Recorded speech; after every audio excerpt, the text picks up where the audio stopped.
નમસ્કાર વિદ્યાર્થી મિત્રો, આપણા ધોરણ 11 વિષય ગુજરાતીમાં છેલ્લે જે નવા પાઠ ઉમેરાયેલા છે તેમાં 28મો જે પાઠ ઉમેરાયેલો છે પરમ સુખના પગથિયા. આજે તમે પાઠ જોઈ રહ્યા છો તેનો સ્વાધ્યાયના પ્રશ્નો અહીં આપવાનો પ્રયત્ન કરેલો છે. સૌથી પહેલાં એ પ્રશ્ન છે કે નીચેના પ્રશ્નોના ટૂંકમાં ઉત્તર આપો. પહેલો પ્રશ્ન છે કે ગુણ કેટલા છે અને કયા કયા ગુણની કેવી રીતે અસર હોય છે? તો ઉત્તર છે કે ગુણની સંખ્યા 3 છે. સત્વગુણ, રજોગુણ, તમોગુણ. આ 3 ગુણો પ્રાણી માત્રમાં હોય છે. ત્રણેય ગુણો જીવ માત્રને ચોક્કસ વ્યવહાર કરવા પ્રેરે છે.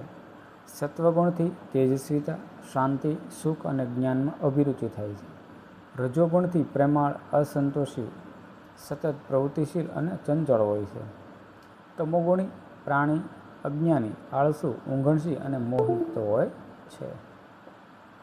બીજો પ્રશ્ન છે, ત્રણેય ગુણોની સામાન્ય ઓળખ શી છે? તો ત્રણેય ગુણોની જાતિગત ગુણધર્મ સમાન હોય પણ વ્યક્તિગત ગુણધર્મ જુદો હોય છે. પ્રકૃતિમાંથી ઉદ્ભવેલા આ ત્રણેય ગુણો અવિનાશી જીવાત્માને શરીરમાં બાંધે છે. ત્રીજો પ્રશ્ન છે કે કામ, ક્રોધ અને લોભ શા માટે છોડી દેવા જોઈએ? તો જવાબ છે કે કામ, ક્રોધ અને લોભનો અતિરેક તમોગુણથી ઉત્પન્ન થાય છે. તમોગુણી જીવન તેની ઉપેક્ષિત બને છે. તેથી ગીતામાં લખ્યું છે કે કામ, ક્રોધ તથા લોભ આ 3 જાતના નરકના દ્વાર આત્માનો નાશ કરનારા, એટલે કે એને અધોગતિ લઈ જનારા છે. માટે એ ત્રણેયને છોડી દેવા જોઈએ. ચોથો પ્રશ્ન, કયું તપ સાત્વિક તપ છે? તો તેનો જવાબ છે કે સરળ જીવન જીવવું, અહિંસા વગેરેનું પાલન કરવું, પવિત્રતા જાળવવી એ બધું જ શારીરિક તપ કહેવાય. સત્ય બોલવું, પ્રિય બોલવું, વિવેકસભર બોલવું એ વાણીનું તપ કહેવાય. મનથી પ્રસન્ન રહેવું, શાંત કે સૌમ્ય રહેવું, સંયમી બનવું એ માનસિક તપ છે. આમ આપણે સાત્વિક જીવનશૈલીથી જીવીએ તો એ સાત્વિક તપ છે. પાંચમો પ્રશ્ન, તાપસિક આહાર કોને કહેવાય?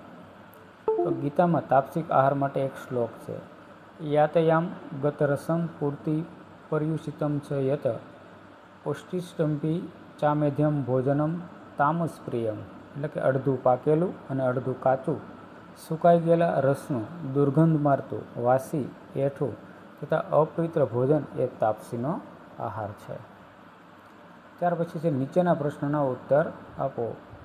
પ્રશાંત, પ્રવૃત્ત અને પ્રમોહમાં કોનામાં કયા ગુણો પ્રધાન છે? આવું તમને શાના હાથ પરથી લાગે છે? તો પ્રશાંત, પ્રવૃત્ત અને પ્રમોદ ત્રણેય શિષ્યો છે. સંવાદ દ્વારા ખ્યાલ આવે છે કે ત્રણેયના નામ પ્રમાણે ગુણ છે. ત્રણેય શિષ્યો સમાન સ્થાન, સમાન ગુરુ, સમાન ઉંમર અને સમાન અભ્યાસ ધરાવે છે.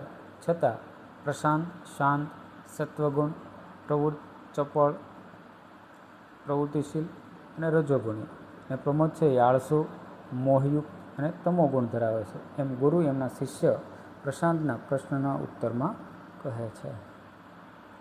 બીજો પ્રશ્ન છે કે આધિતિ બોધાચરણ પ્રચારણે આ પંક્તિ સમજાવવાનું છે. એટલે કે ગીતાનો જ્ઞાનબોધ વ્યવહાર જીવનમાં ઉતારીએ તો જ એની સાર્થકતા છે. ઉત્તમમાં ઉત્તમ ઔષધ પણ પાણી માત્ર જાણી લેવાની રોગીને નિરોગી ન બનાવે, તેને શરીરમાં ઉતારવું પડે તો જ લાભ કરે. તેમ આ જ્ઞાનબોધ પણ જીવનમાં ઉતારવો પડે. એ માટે ગીતામાં અધિતિ બોધાચરણ પ્રચારણે નિષદિન ચરિતમ, અધિતિ એટલે કે જ્ઞાન મેળવવું, પછી બોધ એટલે કે જ્ઞાનને સમજવું, પછી આચરણ એટલે એ જ્ઞાનબોધને આચરણમાં મૂકવું, વ્યવહારમાં મૂકવું, અને પછી પ્રચારણ એટલે કે બીજાને ઉપદેશ આપવો. જ્ઞાનની આ સાચી રીત છે. જે આચરણ કરે છે તેને આચાર્ય કહે છે. ત્રીજો પ્રશ્ન છે કે દાનના 3 પ્રકાર તમારા અનુભવના આધારે ઉદાહરણો લઈને સમજાવો. તો જવાબ છે કે દાનના 3 પ્રકાર ગણાવ્યા છે, સાત્વિક, રાજસ અને તામસ.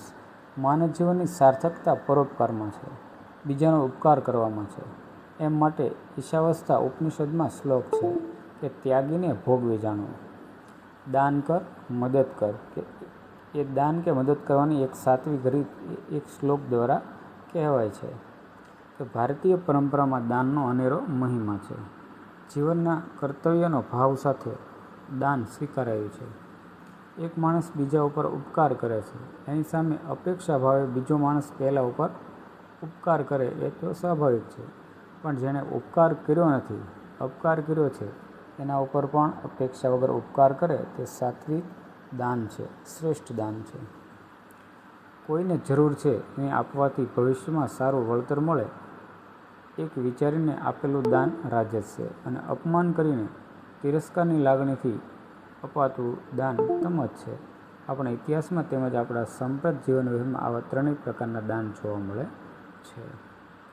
પછી મિત્રો એક કોષ્ટક પૂર્ણ કરો એ રીતનું છે કે આહારનો પ્રકાર ગીતાના કયા શ્લોકમાં ઉલ્લેખ છે, સમજૂતીને ઉદાહરણ. જો સાત્વિક છે તો ગીતાનો શ્લોક છે 17.8, સમજૂતી છે એ આપેલી છે પ્રશાંતમાં જોવા મળે છે.